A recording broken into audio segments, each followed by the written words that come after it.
Yeah. Yeah. Everybody?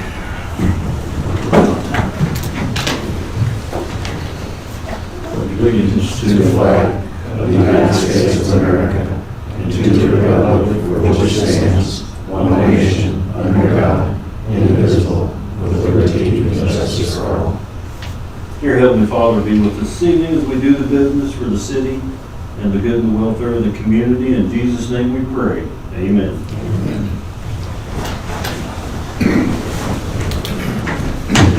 This is item C, approval of the agenda. This is the approval of the agenda for today, September 13th, 2021. Make a motion to approve the agenda. All second. All in favor? Aye. Aye. Item D, citizens' comments. So at this point, each citizen is allowed to comment, and they are allowed 3 minutes. Each guest is welcome to comment, but they must state their first name, the last name, and their address, and limit it to comments only, no questions and answers. Thank you.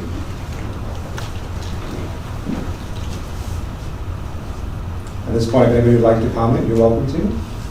Well, I guess what I'd like to know is... Come on up, please. State your name. First name, last name, and address, please. Marian, M-A-R-I-A-N, Adams, 16 Ardon. Very good. So you say that we can make comments right now, but we can't ask any questions? Correct. This is only comments. Mhm. Okay, and so how do we know what kind of comments to ask, to make, if we, want to know more about what's going on? If you wanted to know more about what was going on, you're always welcome to reach out to me. I'm the Community Development Director. You reach out prior to the meeting, then I can help answer those questions, help facilitate any type of citizens' comments. That way you would know prior to actually coming into the meeting what kind of comments you would like to make. But you're welcome to stay after if you would like additional information on it, and the item will be presented, and any additional information that's presented during that, you can receive it, but you can't comment on it. So that will hopefully answer any of your questions. I think most of our concerns are what kind of things, houses, apartments, or whatever, are going to be built on that property. And, most of us are concerned about whether or not that might reduce the property values, or what kind of property is going to be built so that, it meets the standards of the neighborhood. Thank you. My name is Kendra Moore. I live at 102 West 23rd Street, which is the corner of the main street down here, and I own 17 Swanee. And I'm just here to comment on it. Yes, I know when my folks built that house and when we built ours, the Brentwoods were already there.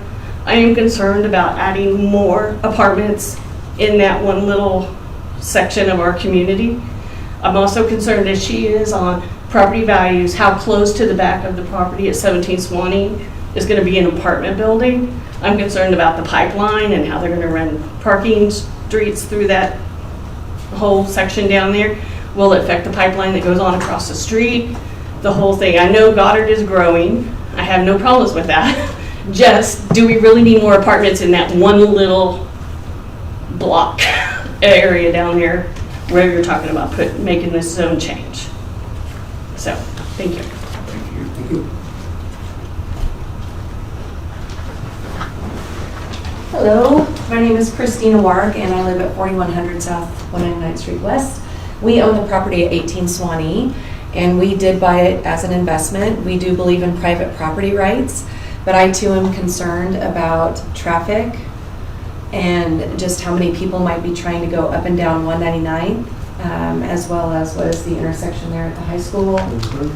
We moved from 509 Plantation in Mays, and we still own that property there as well. But that property is now decreasing in value because of all the R2 residential that's going in there, and not in the value of the home, but just in the traffic that we're experiencing in that area. So I guess I would express my concern that although I do believe in private property rights, I also want to see the infrastructure that would support all the additional traffic, vehicles, and kids walking to and from school safely in that area. Thank you.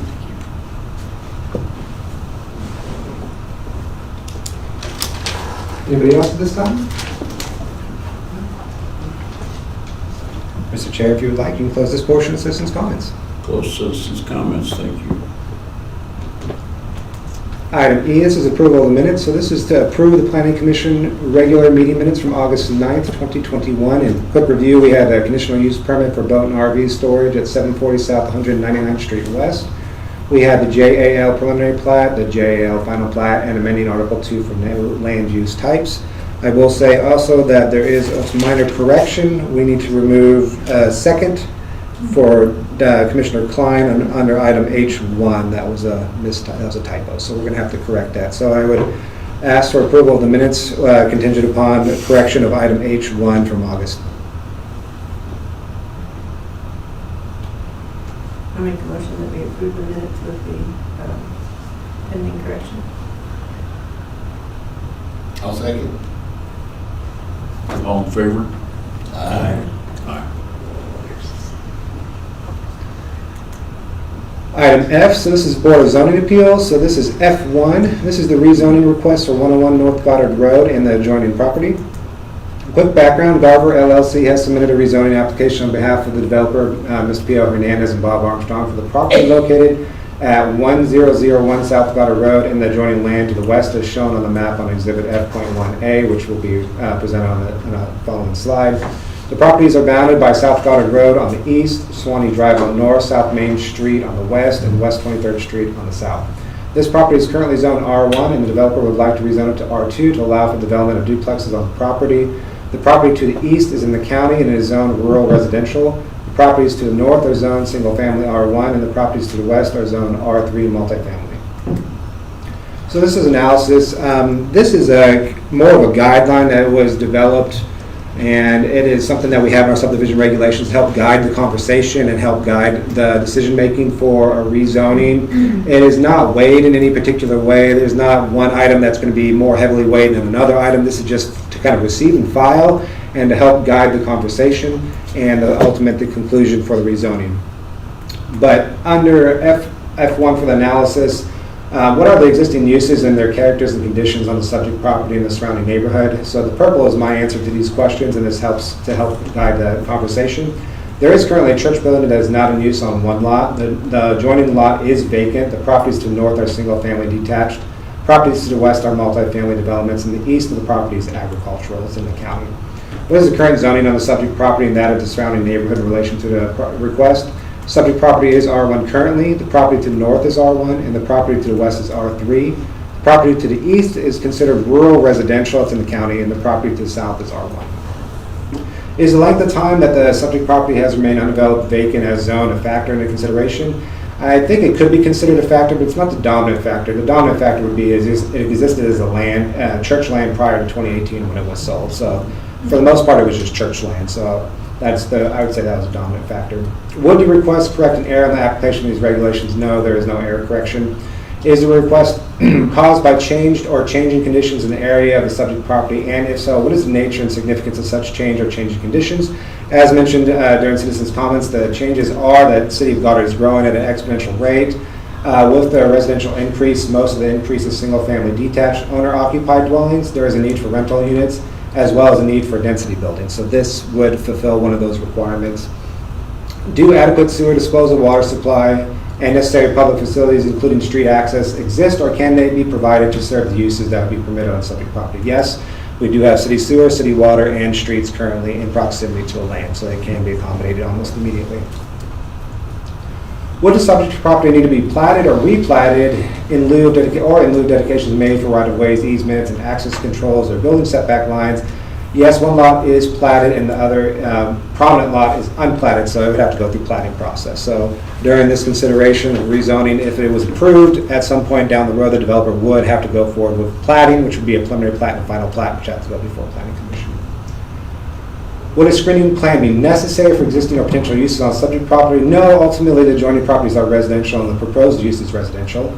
Is suitable vacant land or building available or not available for development currently has the same zoning as is requested? No, current zoning for R2 is around 81 acres of approximately 1946 acres, which accounts for about 4% of available land for duplexes without having to go through a conditional use permit. So the vast majority of residential land in Goddard is R1. Once you go to R2, it drops significantly to 4%. Once you go to R3, it's even less, half of 1%. So There is not available land to accommodate for duplexes outside of this area. We would have to go through another rezoning application or consider conditional use permits on an R1 land for consideration. Is the request for business or industrial uses as such needed for providing more services or employment opportunities? This is residential, so 10 does not apply. We're just talking about residential only. There's no commercial or industrial being proposed. Is the subject property suitable for the use of the current zoning? It is. Yes, currently it is residential. They're proposing R2, which is still residential. If it stayed R1, they could go through a conditional use permit under R1 to consider a duplex if they wanted to go about it that way. To what extent would a removal of the restrictions, i.e. the approval of the zoning request, detrimentally affect other property in the neighborhood? So that is a good question. According to Jack Mannion, we've talked about this before, residential land analyst of Sedgwick County, since the lot is currently empty with the exception of the church, the development would increase the property values of surrounding property. Negative impact could be increased car traffic, as mentioned during citizens' comments. You would have increased car traffic. But with current building costs, any duplexes on that land would be dramatically higher cost given the cost of building and construction. Would the request be consistent with the purpose of zoning district classification and intent and purpose of these regulations? Yes, the use would remain residential. We're not talking about being industrial, commercial, or something other than that. And the city's desires to focus on infill development to maximize property values and increase density. 14, is the request in conformance with the comprehensive plan, and does it further enhance the implementation of the plan? Yes, on page 17 of the comprehensive plan, which was developed in 2015, the comprehensive plan outlines, I am going to quote, provide for multifamily dwellings, retirement housing, and other specialized housing as required to meet the needs of defined user groups within the community. So it was outlined in 2015 that there was a shortage of rental properties and that we had an abundance of residential R1. And so part of the design of the comprehensive plan was to try to accommodate more rental properties of quality, and this is in line with that. What is the nature of the support or opposition to the request? So support comes in the request for more rental properties in Goddard to host those who are either unwilling or unable to purchase a home in the moment without still having rental properties of quality. Opposition comes in the desire for certain neighborhoods to remain relatively unchanged in the land use composition of single-family detached housing. Is there any information or are there recommendations on the request available from professional persons and persons with related expertise, which would be helpful in this? So general planning is helpful in this evaluation. So as previously mentioned, Jack Mannion, residential land analyst who does this for Sedgwick County and Wichita, if land is undeveloped and you're developing it, either if it's within line with residential development, it's going to increase the property value by and large. There are obviously exceptions to that. If it's, it could be the possibility of subsidized housing or anything along those lines, depending on the geography, could have a negative effect. But by and large, it's going to have a positive effect. If it's vacant land and it's residential, even if it's a duplex or multifamily, it's still going to have a positive effect on property values, especially considering the the building cost of existing buildings nowadays. And then obviously general planning practice encourages the introduction of increased density developments to help sustain commercial development in proximity to residential neighborhoods while increasing walkability for health and wellness. This, as well as maximizing existing city infrastructure to offset maintenance costs long term.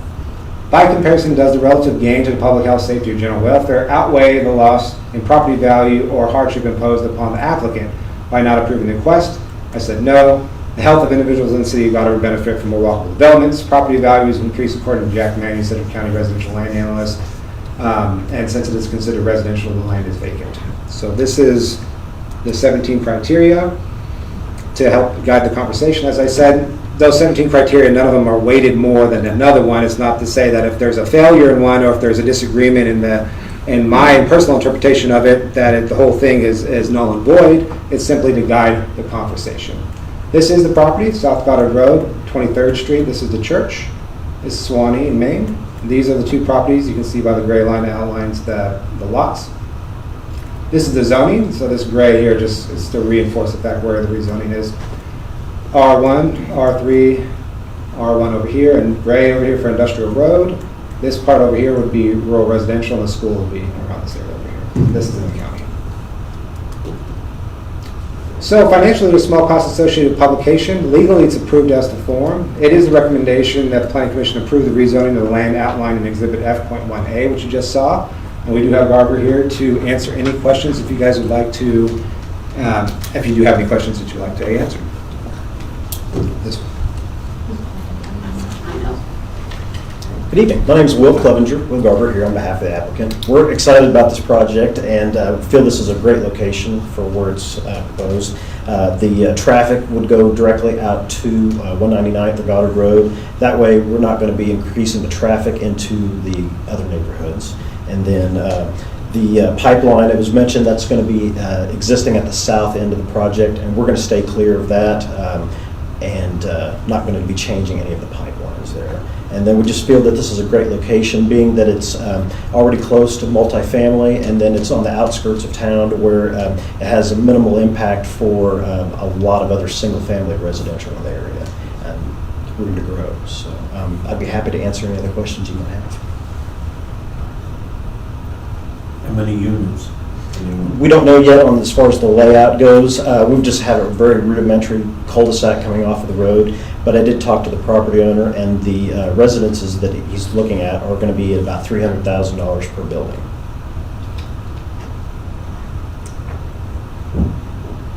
Are they considering and looking at and amenable to improving any street improvements that would need to be made upon city's recommendations, or in making sure there are sidewalks? To like 199th?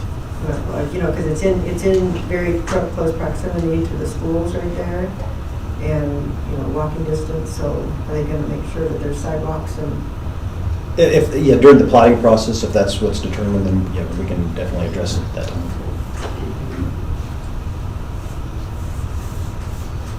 What portion of the property are they going to use? They're going to use it all?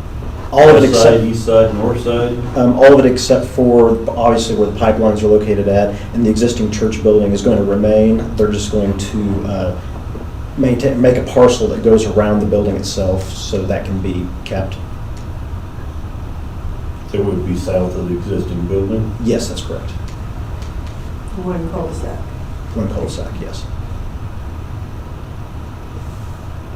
Do you have a dedicated purpose for the church building? No, they haven't told me what's going to happen with that yet, just that it was going to remain.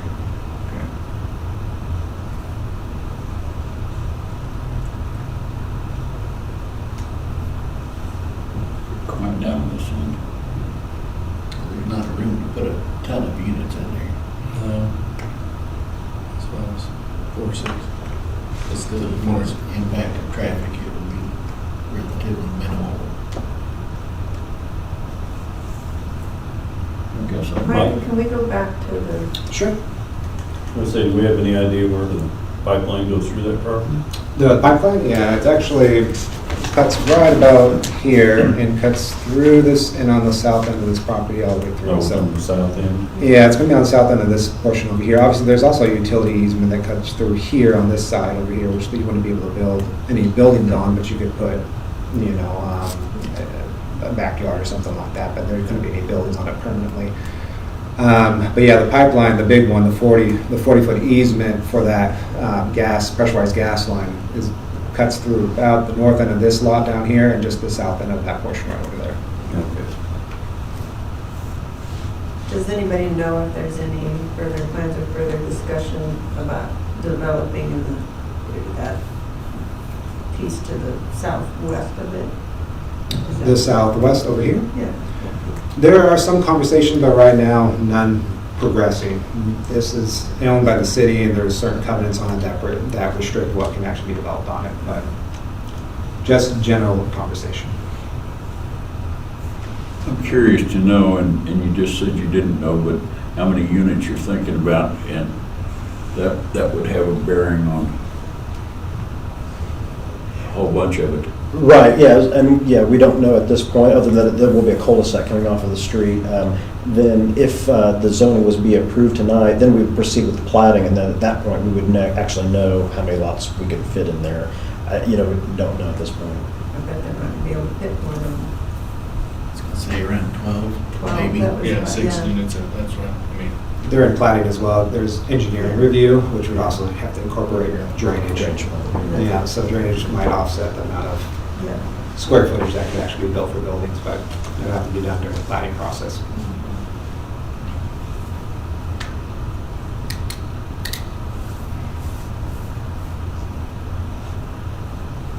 Questions?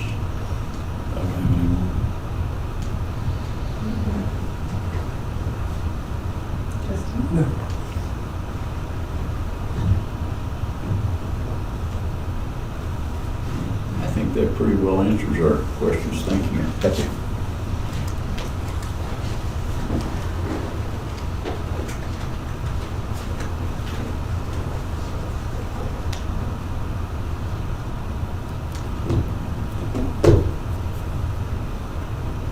I would entertain a motion.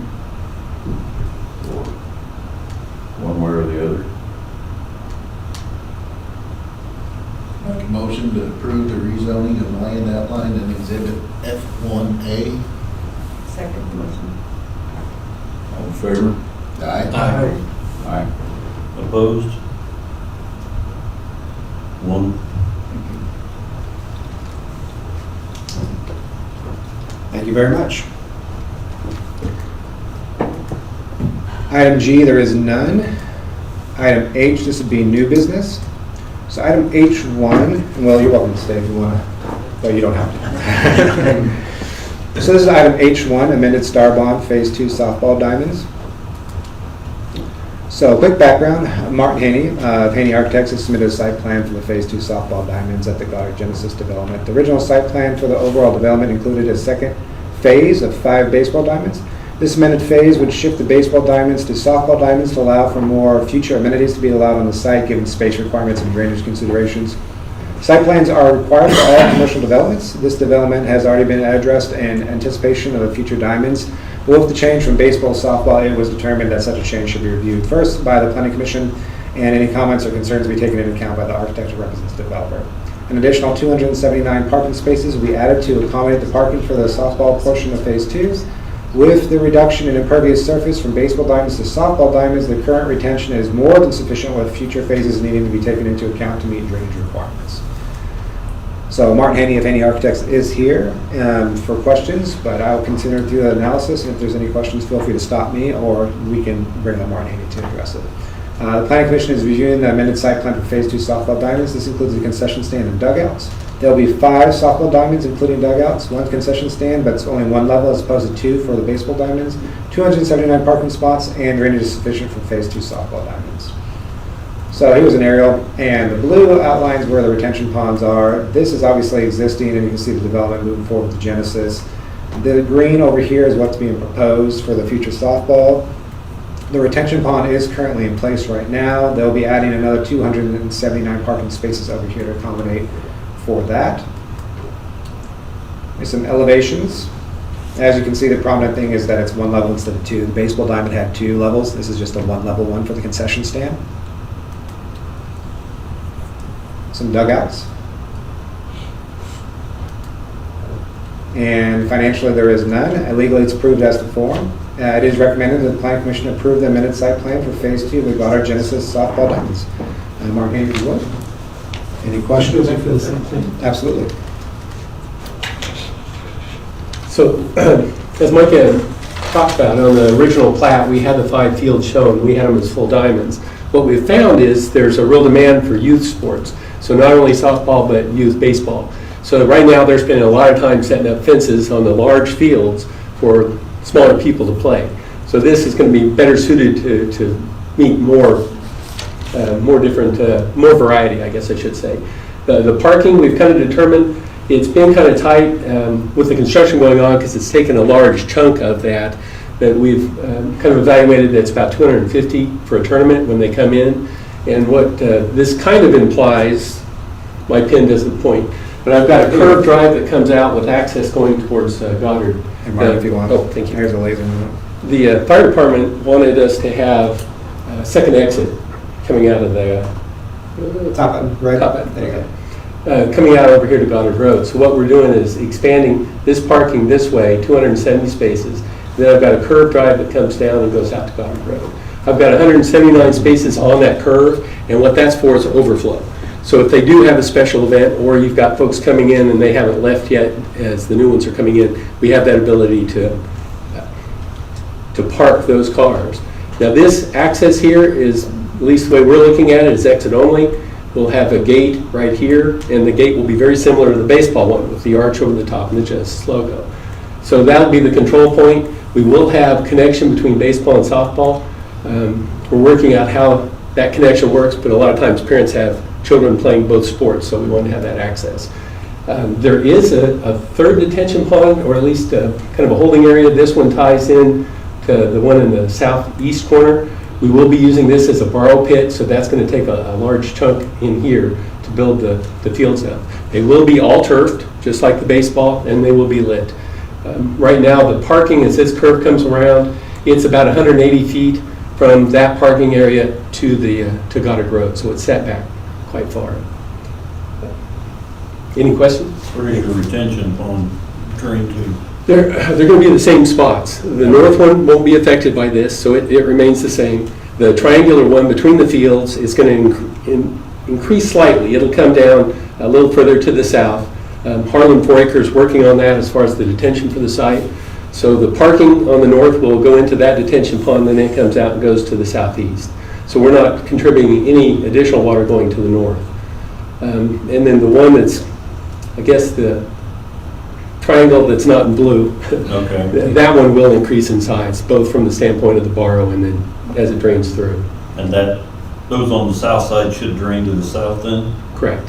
Okay. Right. Part of the reason for the change in the concession stand went from 2 stories to 1 is that there was a demand for shade. So the overhang on the concession stand went from 12 feet to 20. So trying to address that need. Yeah. These will be multi-use baseball and softball? Yes, they will. The 279 spots, is that strictly what's highlighted in blue? Not Yes. counting what's on the curve? Correct. Right.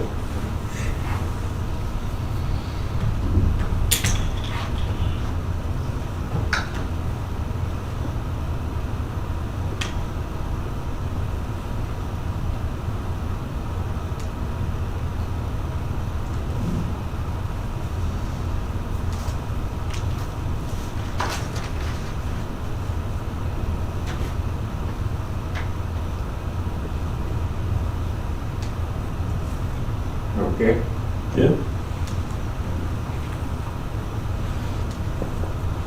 Thank you. Mark. Thank you. Thank you.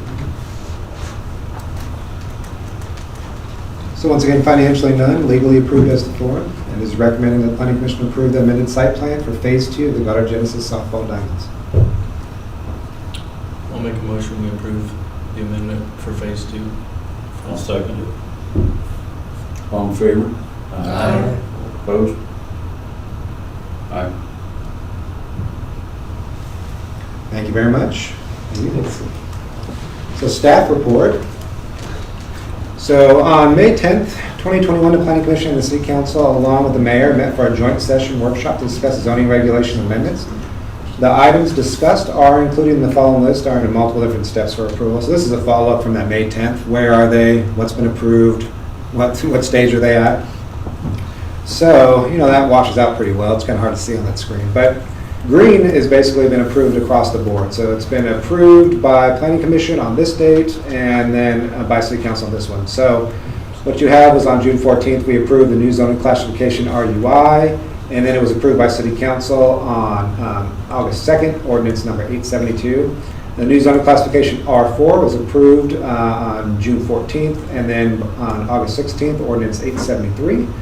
Once again, June 14th was approved, and then on June 21st, a general business district amendment was amended with ordinance 870.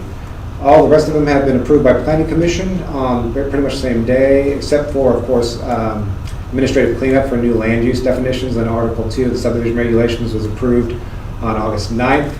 We've scheduled it for November 1st for that one, and October 18th for that one, and et cetera, and et cetera. These, are tentative. They might change as needed. So whenever we can bring them before City Council for final approval and then finally publication in the city newspaper, then they'll be approved. And that's where we are currently with those. Are there any questions?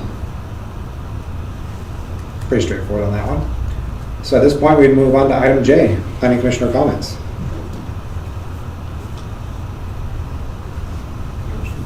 No. None. Nope. I'm a little surprised. Oh, what a tidy up bunch tonight. No, I have no comments either. Okay. Really? Yeah.